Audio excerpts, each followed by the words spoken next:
Top Bed Talk. Next speaker will be Mike Crockett. He is one of the co-organizers of this conference. I feel very proud of this conference. Last year we had a hotel in Eindhoven, and now we have the British Museum completely filled. He is in Wade, Vice President of the Royal College, and it's easy for me to introduce him because it doesn't need introduction as a professor of anesthesiology at Southampton. So please, Mike.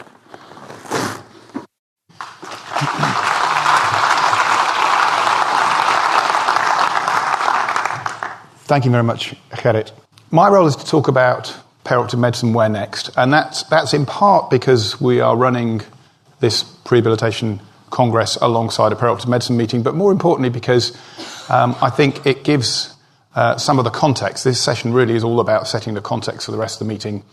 Perioperative medicine, or the surgical context, is probably where we have the strongest evidence base in prehabilitation, and it also, prehabilitation is all about elective pathways. It's all about planned surgery or chemotherapy or other types of therapy and how we can prepare patients for it.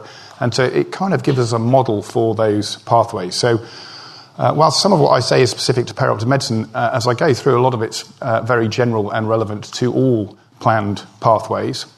I'm going to start with, to some, a relatively well-rehearsed route, which is if you like, the burning platform. So why is perioperative medicine important? I'm going to talk a little bit about where we currently are, and then I'm going to say a little bit more about where we might be going. I've got a handful of disclosures, but I think none of them are directly relevant to this talk. This is a great little paper. It's a correspondence from the Lancet earlier this year. I don't know if he's here or he or she is here, I apologise, but I won't try and pronounce the name of the first author. Bruce Bickard was one of the authors, so the lead on the ASOS studies. And what this highlights is the attributable death rate for surgery globally. So I'll do the maths for you. It's about 4.2 million deaths per year are attributable to surgery at the moment. About half of those occur in low and middle income countries. And that, as the number of surgeries increases very rapidly, as it is doing, that number of deaths is also increasing rapidly. And to put that into context, it's more than 1 million more deaths than are attributable to HIV, malaria, and TB added together. So I think we have a very clear case now that the care of patients having surgery, so perioperative medicine, perioperative care, is a major public health issue. And notwithstanding how many patients die, we know that there's a huge burden of complications. And roughly speaking, that burden of complications is about 10 times the mortality rate for any particular surgery. So depending on how you look at it, you get different figures here. And you can see figures from a multiple of 5 to a multiple of 15. But as a rule of thumb, probably 10 times the mortality rate. So that means there are tens of millions of people who are burdened by complications and delayed recovery after surgery. And we also know that, so the figures I gave you from the Lancet are for immediate survival following surgery, so the first 30 days, which is a commonly used definition. But if you look out much further than that, we know that those patients that have complications are much more likely to die subsequently. So this is data, probably the seminal paper in the area, mapping patient survival for up to 8 years following major surgery. And it's adjusted for baseline risk, so this isn't the obvious thing that those patients who are sicker when you start have more complications and therefore die more often. This is adjusted for that baseline long-term health problems. And you can see that the darker line being those patients who don't have complications, the more faded line those patients that do, the survival rate is substantially worse for up to 8 years following major surgery. And this has been reproduced by other groups, and it's consistent across different types of surgery, and it's consistent for different rates of mortality, so both lower risk surgery and higher risk surgery. So that the complication burden is not just, it's not trivial to those who have delayed recovery following surgery, but it's not trivial in terms of the fact that it has really serious long-term consequences in terms of survival. And we can maybe discuss later in the meeting why that might be so. It's also really expensive. So the burden of complications following surgery at least doubles the cost of that particular hospital admission. So this is comparing patients with more than one complication with patients with no complications, and there's a couple of unsurprising things. They tend to be older patients, they stay in hospital longer, but the striking thing is the cost data, which shows very clearly that there's at least a doubling in this US data in the dollar cost of surgery if a patient has a complication in compared to one who has a straightforward recovery. And I was involved in writing this editorial with Rupert Pearce about 8 years ago now. And the reason I show it is because we wasted a lot of emotional and intellectual energy working out whether to put a question mark on the end of the title, which now just seems completely absurd. But at that time, writing for the British Journal of Anaesthesia, it seemed quite controversial to propose that perioperative medicine was the future of anaesthesia. We made a reasonably strong case in the article, but we were a little bit reticent in the title. And I think it's astonishing how much we have seen change over the last decade or so. We put this quote in at the very beginning of the article. I think it's important. It's a quote from John F. Kennedy just before he made his Ich bin ein Berliner speech, speaking in Germany, and he was just talking about the inevitability of change in all aspects of life. And I think this quote sits with it very well. It's commonly attributed to Charles Darwin. In fact, it was coined many, many years later than Charles Darwin by a psychology professor from the southwest United States. But the notion that actually survival isn't about being stronger or smarter, it's about the capacity to change in the face of a changing environment. And I think that for us in healthcare is very relevant. This is, I think, symptomatic of some of that. I was fortunate enough to, with Paul Miles, co-chair the Perioperative Medicine track at the World Congress of Anaesthesia in 2016. I think it was the first time they'd had a Perioperative Medicine track. So that was the sign of change. There were maybe 4,500 people in Hong Kong at this meeting. Another striking sign of change is that the meeting that took place about a week earlier in China, the Chinese Society of Anaesthesia, you probably won't be able to see, or some of you will be able to see, the strapline is from anaesthesiology to perioperative medicine. There were more than 10,000 people at this meeting. So this is something that is spreading globally. And it's, certainly in terms of the literature, growing at an extraordinary rate. So this is, I won't use the word exponential because it's not technically accurate, but it almost is. This is articles in PubMed with the label Perioperative Medicine over the last few decades from 76. And you can see, so this year alone, we've published, the world has published more articles in perioperative medicine in the first 6 months than were published in 2016. That's the rate of expansion of this literature. And there have been some very interesting commentary pieces about the cultural differences between different nations. We've been passionate about the perioperative medicine label in this country. The Royal College of Anaesthetists has led on that, and this year we've opened a multi-specialty centre for perioperative care, and you'll hear more about that on Thursday for those of you around for the EBPOM day of this meeting. But the key thing being that it is multi-specialty, so it cuts across and involves our stakeholders, all the major colleges, surgery, medicine, general practice, nursing, and I think that's an essential component of perioperative medicine and a lot of other healthcare now. We can't provide healthcare in individual specialty silos anymore. In Australia, and apologies on the Australian flag, I couldn't quite work out how to make an Australia-New Zealand hybrid, but in Australia, I think you're sort of following a similar route. The special interest group, hugely popular, and I understand that the path towards a faculty is relatively well advanced. And in the US, probably slightly more, if you forgive me, stuttering route. So the perioperative surgical home has had a mixed reception, but is still around, and the American Society are now embracing the American Society of Enhanced Recovery. It's good to have Tim Miller, who's the president, here on the front row. And as of last year, there's now an international board of perioperative medicine, which currently is very much focused on the educational aspects, so ensuring consistency of curricula across different environments, so that what one country calls a perioperative physician means the same thing to someone in a different country, but I think will increasingly be seen as an organisation that brings together a lot of these initiatives. I'm going to take a slight sidestep before I come back in and talk, give the rest of the talk. And I think we increasingly realise, in a way that I think perhaps we didn't when certainly I was at medical school, that what we as healthcare professionals do is not the whole story. And this is great data. This is from Sir Michael Marmot, who's an academic at University College here in London, looking at differences in life expectancy for men and women. Women, as I'm sure you know, live longer, for different levels of deprivation. So in old terminology, different social class of your life, different levels of wealth. And the less deprived you are, the longer you live. Or put another way, the more deprived you are, certainly in the United Kingdom, and there are consistent data from virtually all other countries where this sort of data is collected, life expectancy is directly related to social deprivation. So inversely related in that those who are the poorest in society tend to live the least long. And they analysed the determinants of that. And for those of us, I imagine almost everybody in the room who is in healthcare, we're not that important. So you can see the attributable determinants component from healthcare is about 20%, whereas we have for health behaviours, so a lot of what we're going to be talking about in the next couple of days, 30%, socioeconomic factors, 40%. There's not a lot that any of us in this room are going to do about the socioeconomic status of our patients, and the physical environment factors like air quality and whether there are cycle lanes in your vicinity, also accounting for about 10%.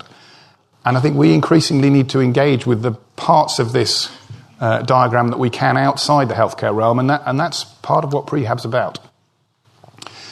I really like the triple aim notion from the Institute of Healthcare Improvement in the States.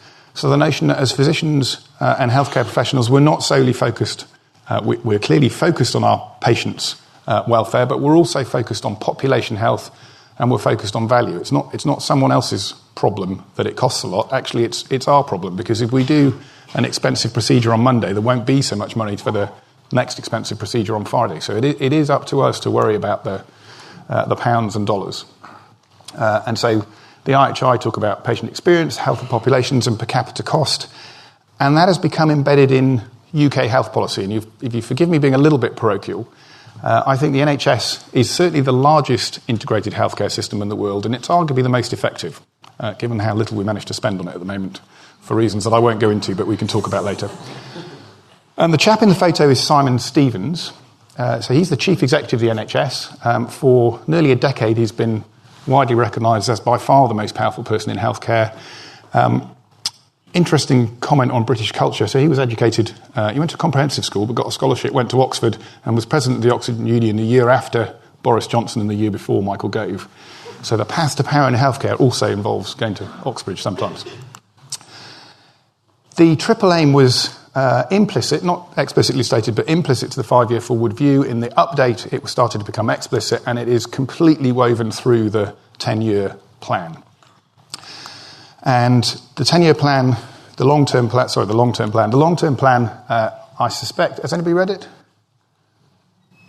June, well done. Okay, so a couple. So they may or may not be telling the truth. It's 136 pages long, so you make your own judgment. The short version, the easy read, is 24 pages long. The executive summary, which I just was showing you there, is 2 pages long, and this is the executive summary of the executive summary. And it pretty much tells you the key essence of what Simon Stevens was trying to communicate. And I'll come back to these themes as I close. I think if we're looking, and I originally made these slides for the perioperative context, but actually they work for any elective care, any care where there's a pathway. There are 5 straightforward assumptions if you're a patient. And the first, which is different from how it used to be, is that I'm a partner in my own care. I expect to have a role in making the decisions that are made. I don't simply expect the doctor or other healthcare professional to tell me what to do. And from that, excuse me for being a little bit simplistic, but there are some straightforward things. They want to know that we're making the right decision. We are giving them a therapy that is in their best interests, where the benefits exceed the harms, that we'll properly prepare them, which is what prehab is all about, that we'll look after them carefully while we give them that treatment, and that they'll recover fully. And patients expect, particularly when they come for major surgery, their assumption is that they'll have the hip replaced or the tumour removed, and they will be the same person afterwards. And we know that in many cases that's not true. And prehabilitation is one of the means that we can address that deficit.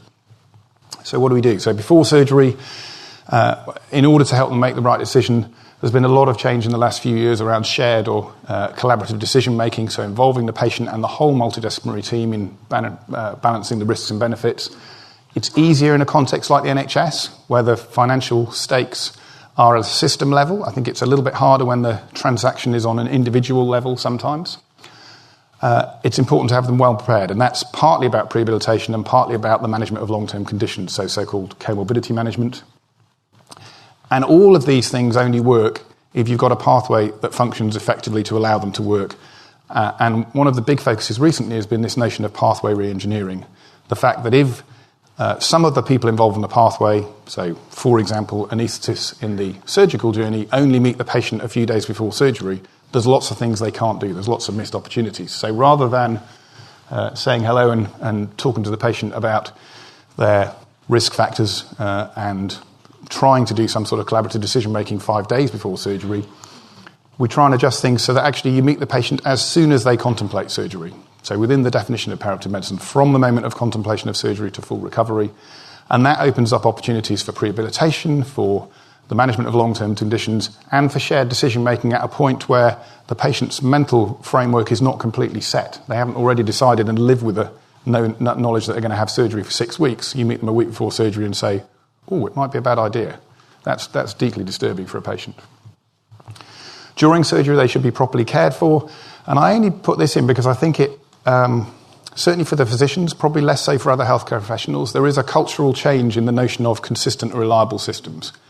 We all love to be great artists in the administration of our anaesthetic or the way that we practice our medicine. But actually, if it was being done to us, we'd probably prefer to know that it was being done in the same way on all occasions, unless there's some nuance of my physiology that's important, and it's not just the recipe that particular anaesthetic provider thought up on the day. And it should be evidence-based. And I think increasingly we will be held to this standard, and I think we should be held to this standard. After surgery, the full recovery. So we've been practicing, or at least trying to practice enhanced recovery for a number of years now. We know it can work. We had a national implementation project in the UK. We then slipped back when we stopped investing in it, and we're now trying to claw forward again. But we know it's possible to get people out of hospital earlier without any obvious repercussions. Rehabilitation, following through prehabilitation, is an important part of that. And we've got a challenge with those patients having more major procedures as to how to balance the surgical high care or the critical care after surgery, which we believe is good for them. So all the careful monitoring, administration of fluids and analgesia, specialists focusing on it, which usually mitigates against all the things that we know are good for patients in terms of getting them out of bed, getting them mobilised and getting them eating. And learning how to do that modified critical care for the post-surgical patient, I think we're still relatively early on the learning curve. So if I come back to Simon Stevens' points, the points from the long-term plan, and where perioperative care and probably a lot of medicine is heading, so empowering patients, shared decision-making, we're already on that journey. One of the things that's emphasised in the long-term plan, which I think we've barely begun, is the digital engagement of the patient with healthcare. So the management by the patient of their own healthcare record, so they can modify it as they go along, they can see what we say we're going to do to them. They can input much more data. They can input wearable data, for example. So suddenly we're in a much more data-rich environment. And increasingly co-design. So a lot of the prehabilitation services you're going to hear about in the next couple of days will have been co-designed with patients telling us, actually, that didn't work for me, but this does work for me. I'd rather have it in the community than in the hospital, for example. Integrated care, certainly in the UK, is now becoming the big game in town. So not having the silos with the big important hospital consultants and the primary care physicians who are struggling to get engagement from them, but linking community care and primary care and secondary care, preparing patients for surgery, be it prehab or straightforward expectation management. So the primary care providers know a little bit about enhanced recovery, will tell them that they should expect to be up and about quickly and out quickly. And then lots of work around prescribing and deprescribing. There's an enormous failure rate of just the transmission of prescriptions at all the different interfaces of care. When you come into hospital, you change wards, you leave hospital, such that very often patients' treatments are wrong when they leave hospital, and they have a huge role when it doesn't go right, so in terms of palliation and end-of-life care. The prevention piece, prevention is all about what prehabilitation is all about. And I really like, so I won't touch on that in detail, but I really like this notion of making every contact count. So each time you meet a patient, just give them a little nudge about not smoking and, well, I don't know why doctors always say not smoking but drinking less. It should be not smoking, not drinking, exercising more, having a good diet, all those things. I think the workforce issues are very important, and I think the workplace will be transformed over the next few years with lots of non-physicians doing physician roles, as in non-doctors doing doctor roles, lots of technology replacing doctors, for example. Therefore, our training will evolve, our identity will evolve. People who traditionally lived in hospitals may be going out to primary care much more, going out into the community, and therefore our self-identity will change. And certainly in the UK, and I suspect elsewhere from what I read, the issues of welfare and work-life balance and the problems we're seeing with burnout will be very, very important. Data and digital self-evidently will be massive. So not just the patient healthcare interface, which I've touched on already, but the vast amounts of data that will be available from, for example, wearables or the footprint that you leave going through life in terms of your purchasing patterns, or the omics data that there is now available. So we can get a full genome scan very quickly and very cheaply. And then the management of that data through techniques such as artificial intelligence.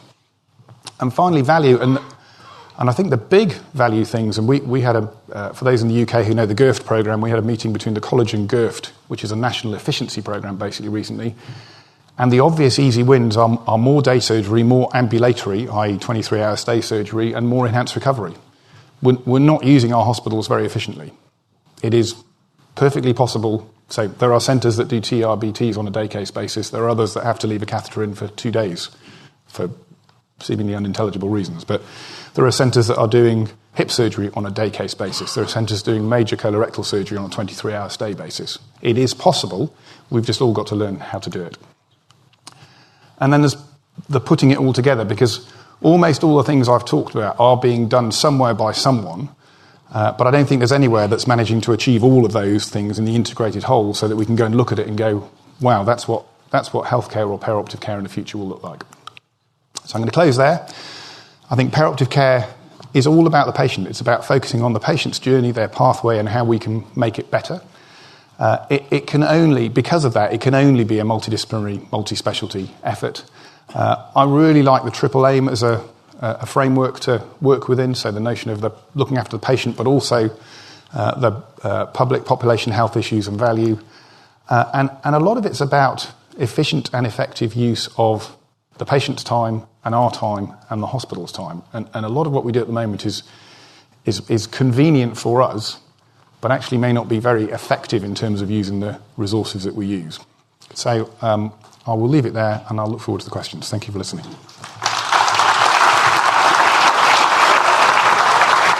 Majerison here. Thanks for listening to Top Med Talk. Now, before we let you go, it's important that we remind you to subscribe to Top Med Talk. That way you'll never, ever miss another episode. Also, if we could encourage you to join us on social media, Twitter, Facebook, LinkedIn, YouTube, pretty much every single social media platform, we're there. Join us. And finally, check out topmedtalk.com. If you go to our website, you can subscribe to email updates. That way we can always tell you where we're going to be, what we're going to be doing, and how you can join us. topmedtalk.com, and click on the section marked email updates. Finally, Top Med Talk is proud to act as the broadcasting arm of EBPOM, Evidence-Based Perioperative Medicine. We'd love you to find out more about them as well. ebpom.org is their website. That's ebpom.org. And if you go to ebpom.org/meetings, you can find out about some of the wonderful meetings that we attend and cover across the year here on Top Med Talk. That's ebpom.org/meetings.